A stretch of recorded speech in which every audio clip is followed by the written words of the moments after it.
હા કરી નાખ ના પોતું કરી નાખ જા જા જા જા જા પોતું કરી નાખ અમાય કરી નાખ અમાય કર દૂધ કોણે ઢળ્યો?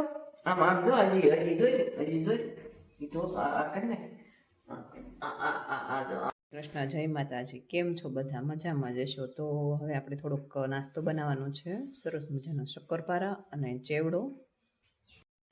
અને શક્કરપારા જે છે એ ઘઉંના લોટના બનાવવાના છે, કારણ કે મેંદાના લોટના બનાવવાથી બહુ નુકસાન થાય છે. બાળકો જે ખાય છે તે એ હજમ થતા નથી અને નુકસાન કરતા હોય છે. તો આપણે દેશી રીતથી શક્કરપારા ઘઉંના લોટના બનાવવાના છે. તો શક્કરપારા બનાવવા માટે મેં ઘઉંનો લોટ ચાળી લીધો છે અને આ બાજુ તપેલીમાં મેં ખાંડ નાખી અને પાણી તૈયાર કરી લીધું છે ઓગાળીને.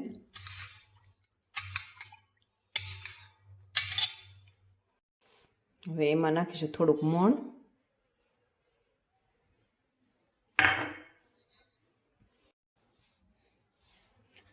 નાખી અને હવે આપણે એને મિક્સ કરી નાખશું આવી રીતના.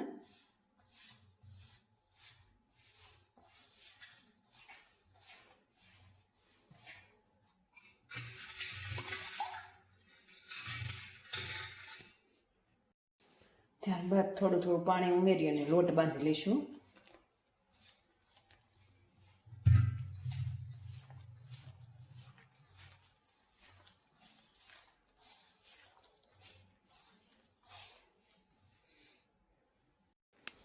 તો શક્કરપારા બનાવવા માટે કડાઈમાં તેલ મૂકી દીધું છે ગરમ થવા માટે, અને હવે થોડી વારમાં શક્કરપારા આપણે બનાવીશું આ રીતના વણી અને.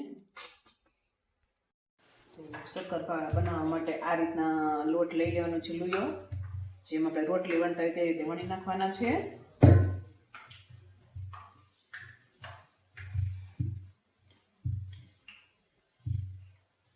અને બહુ જાડાઈ નહીં અને પતલા નહીં એવા બનાવવાના છે આપણે, જેથી કરી કકડા થાય.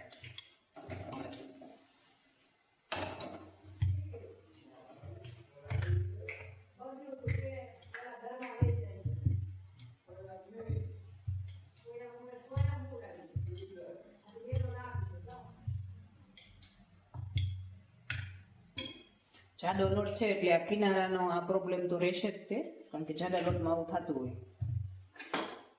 અને હવે એને કટ કરી નાખશું ચપ્પા વડે.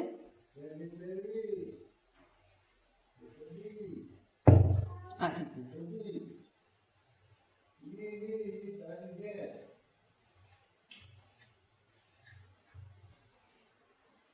બાજુ શુદ્ધ શીંગ તેલ મૂકી દીધું છે અને તેલ પણ આવી ગયું છે. તો હવે આપણે એમાં શક્કરપારા નાખી દઈશું તળવા માટે.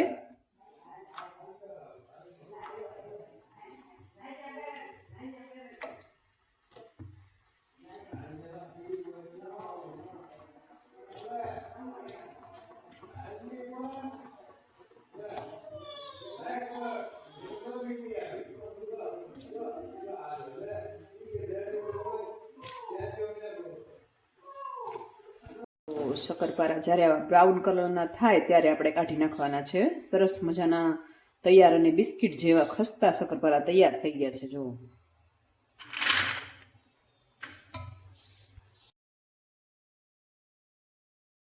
તો ગાઈસ સરસ મજાના શક્કરપારા તૈયાર થઈ ગયા છે. જે બજારમાં મળે એના કરતાં પણ સારા છે. બજારમાં તો આપણે ગમે તે તેલમાં તળેલા હોય છે અને જે સ્વાસ્થ્ય માટે બહુ જ હાનિકારક હોય છે. તો બાળકોને જો ખવડાવવા જ હોય તો ઘરે બનાવેલો નાસ્તો ખવડાવો, જેથી કરી હેલ્ધી નાસ્તો, બાળક હેલ્ધી રહે અને નાસ્તો પણ આપણને સારો એવો પૌષ્ટિક ઘરનો નાસ્તો હોય તે પૌષ્ટિક હોય છે. અને બહારનો તો ગમે ત્યારે બનાવેલો હોય છે, વાસી હોય છે, એની ડેટ વહી ગયેલી હોય છે, છતાં પણ આપણે બાળકોને ખવડાવતા હોઈએ છીએ અને અવનવા રોગને આમંત્રણ આપતા હોઈએ છીએ. તો ઘરે આવો નાસ્તો તમે બનાવીને તમે પણ તમારા બાળકોને ખવડાવી શકો છો. અને હવે શક્કરપારા બની ગયા છે અને હવે થોડોક એવો નાસ્તો મતલબ ચેવડો બનાવવાનો છે, તે પણ બનાવી લઈએ આપણે. ચેવડો બનાવવા માટે આ તગારામાં મમરા સાફ કરી અને ભરી લીધા છે અને આ બાજુ તેલ મૂકેલું છે, તેમાં પૌવા અને બધું જે તળવું પડે તે તળી અને એમાં મિક્સ કરી લઈશું. બનાવવા માટે એમાં જે ભૂંગળી ઝીણી આવે છે તે અને મોટી ભૂંગળી આવે છે તે, અને જે પૌવા બહુ સરસ આવે છે, મકાઈના જે ગોપી પૌવા આવે છે, બહુ મોટા અને મસ્ત એવા સરસ એવા ફૂલે છે, તે બધા તળી અને એમાં મિક્સ કરી નાખ્યા છે. અને મસાલામાં હળદર નાખી દીધી છે અને નિમક પણ નાખવાનું છે, પણ થોડું એવું, કારણ કે આમાં બધું આવે છે તે ખારું, બધું આમાં ખારાશ હોય છે, તો બાળકોને બહુ ખારો છે એવડો ભાવતો ન હોય, એટલા માટે બહુ નિમક નથી નાખવાનું.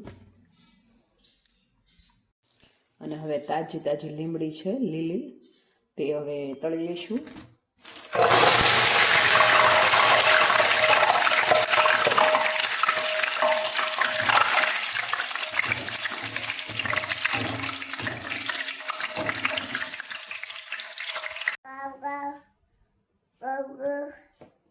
પાપા,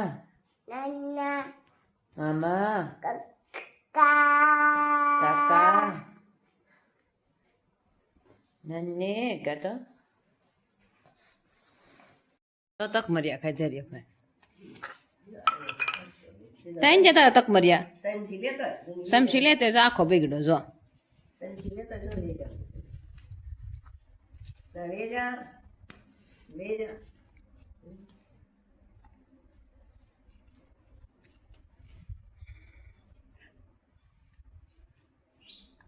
સમસ્યા ન આવે તો હાથે ખાવા માંડો.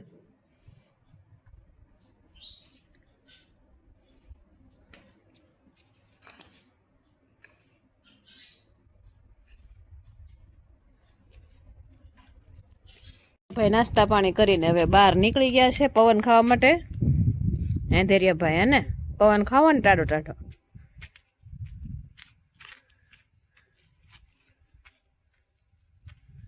કુકુ છે ને, કુકુ કુકુ કુકુ કેતો, એ કુકુ કેતો.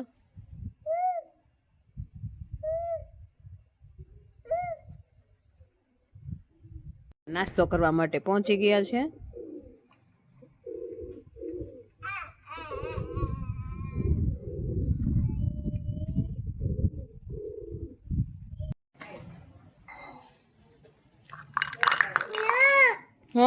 મિત્રો હવે કામકાજ કરીને ફ્રી પણ થઈ ગયા છે અને નાસ્તો પણ કરી લીધો છે. નાસ્તામાં હતી ખાટી મીઠી સરસ મજાની ઘરે બનાવેલી ભેળ. તો હવે ફરી મળીશું કાલે નવા વિડીયોમાં. ત્યાં સુધી બાય બાય.